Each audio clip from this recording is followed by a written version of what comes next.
Hello bachcho, let's the question. And the question says, identify the correct order of solubility of sodium sulfide, copper sulphide and zinc sulphide in aqueous medium. हमें बताना है कि aqueous medium में इन तीनों का जो solubility का order होगा वो कौन सा होगा। तो हम लोग बेसिकली जो सोलिबिलिटी फाइंड करते हैं वो जनरली हम लोग उसके सोलिबिलिटी प्रोडक्ट से फाइंड करते हैं, जिनकी केएसपी वैल्यू से फाइंड करते हैं। कहने का मतलब कि जिसका जितना ज़्यादा केएसपी वैल्यू होगा वो उतना ही अधिक सोल्यूबल होगी, यानी कि उसकी सोलिबिलिटी अधिक होगी। तो हम लोग चेक करेंगे कि किसका जो केएसपी वैल्यू है वो अधिक है, यानी कि जिसका सोलिबिलिटी प्रोडक्ट जितना ज़्यादा होगा वो उतना ज़्यादा सोल्यूबल होगा। पहला हमारे पास है सोडियम सल्फाइड। ठीक है, सोडियम सल्फाइड के दिन केएसपी वैल्यू निकालेंगे। तो ये जब ये आयन आयन में जब डिसोसिएट होगा तो हमें ये एक कैटायन और एक एनायन मिलेगा। ठीक है, तो इसको हम लोग एस से डिनोट कर सकते हैं कि हमारा 2 मोल बन रहा है तो 2, इसका एस हम लोग क्या करते हैं, स्क्वायर चढ़ाते हैं। ठीक है, स्क्वायर कर देते हैं और ये हमारे पास एक ही है एस। इसका जब केएसपी वैल्यू जब निकालेंगे तो केएसपी वैल्यू क्या होता है जनरली, इसका जो हमारा कंसंट्रेशन है, यानी कि ये जो 2s का स्क्वायर है, ठीक है, इंटू हमारा इस एनायन का जो हम जो जिसने डिनोट किए हैं कंसंट्रेशन, वो हमारा क्या हो जाएगा, इनकी सोलिबिलिटी जो है उससे हमारा क्या हो जाएगी, मल्टीप्लाई हो जाएगा। ठीक है, तो अब ये हमारा जो 2s स्क्वायर है और ये हमारा जो s है, ये क्या हो जाएगा, यहाँ से हमारा ये मल्टीप्लाई होकर के हमें क्या मिल जाएगा, 4s क्यूब। ये बात समझ में आता है। अब हम बात करते हैं CuS की, यानी कि कॉपर सल्फाइड का। जब आयन में डिसोसिएट होंगे तो हमें क्या मिलेगा, यहाँ पर 2+ एंड हमें क्या मिल जाएगा, यहाँ पर सल्फाइड का एनायन। इसका जब केएसपी वैल्यू निकालेंगे तो यहाँ से हम लोग क्या करते हैं, इसको एस डिनोट कर देते हैं। हमें यहाँ क्या मिल जाएगा, S into S equal to S square, यानी कि इसकी जो सोलिबिलिटी प्रोडक्ट आ रही है हमारी कितना आ रहा है, एस स्क्वायर।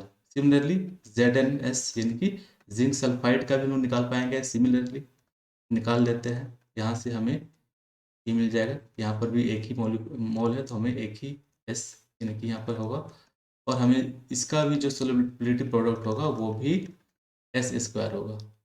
तो अब हम तीनों में देख पा रहे हैं कि हमारा जो सोलिबिलिटी प्रोडक्ट है, यानी कि सोडियम सल्फाइड का, वो सबसे अधिक है।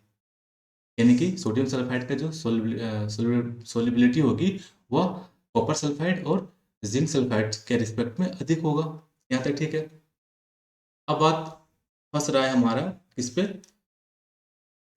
हमारा कॉपर सल्फाइड पे और जिंक सल्फाइड पे, क्योंकि यहाँ पर दोनों का जो केएसपी है वो सेम आ रहा है। ठीक है, तो अब इस सिचुएशन से हमें कौन दूर करेगा, फजान्स रूल।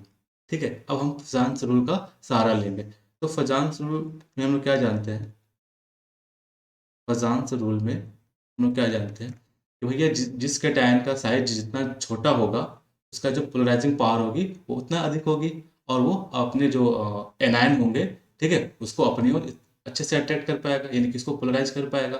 जिसके चलते क्या होगा, वहाँ पर कोवलेंट करेक्टर डेवलप हो जाएगा, और जो सोलिबिलिटी है वो डिक्रीज कर जाएगी, यानी कि वहाँ पर कोवलेंट करेक्टर आने की वजह से सोलिबिलिटी क्या हो जाएगी, वहाँ पर डिक्रीज कर जाएगी। यहाँ तक क्लियर है। ये फजान्स रूल के अकॉर्डिंग चलता है।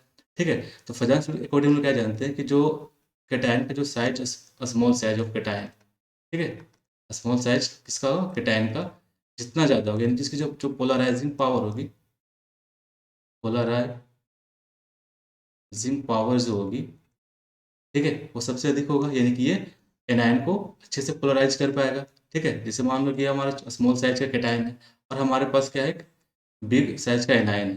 तो एनायन में जो इलेक्ट्रॉन होते हैं, ठीक है, और ये हमारा जो पॉजिटिव चार्ज है, इसका साइज छोटा है तो इस पर क्या होगी, ये ज़्यादा डेंस, इसकी डेंसिटी होगी, यानी कि इसका जो इलेक्ट्रॉन को अपने अट्रैक्ट करने का जो क्षमता होगा वो सबसे अधिक होगा। तो ये क्या करेगा, इस एनायन के इलेक्ट्रॉन को अपनी ओर अट्रैक्ट करेगा, जिसके चलते ये जो एनायन का जो इलेक्ट्रॉन क्लाउड है वो क्या होता है, डेविएट हो जाता है, अपने पाथ से क्या होता है, डेविएट हो जाता है।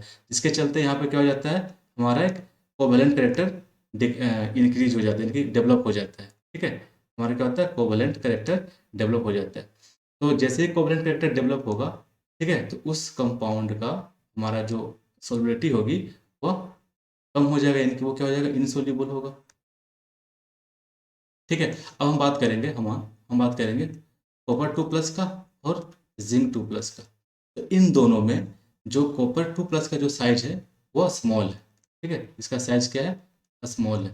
ठीक है, इसके रेस्पेक्ट में, Zn 2+ के रेस्पेक्ट में, जब इसका साइज जब छोटा है तो ये क्या करेगा, ज़्यादा इसका जो पोलराइजिंग पावर होगा वो ज़्यादा होगा, यानी कि ये एनायन को अपनी ओर ज़्यादा अट्रैक्ट कर पाएगा और कोवलेंट रिएक्टर डेवलप हो जाएगा और वो इनसोल्यूबल हो जाएगा।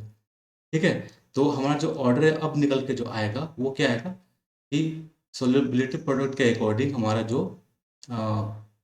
वैल्यू आया केएसपी का, वो सोडियम सल्फाइड का अधिक आया।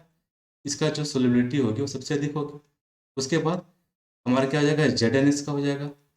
ठीक है, जेड का हो जाएगा। उसके बाद हमारा क्या हो जाएगा, कॉपर सल्फाइड का, क्योंकि इसका जो कैटायन का जो साइज है वो छोटा है, यानी कि यहाँ पर कोवलेंट कैरेक्टर डेवलप कर जा रहा है।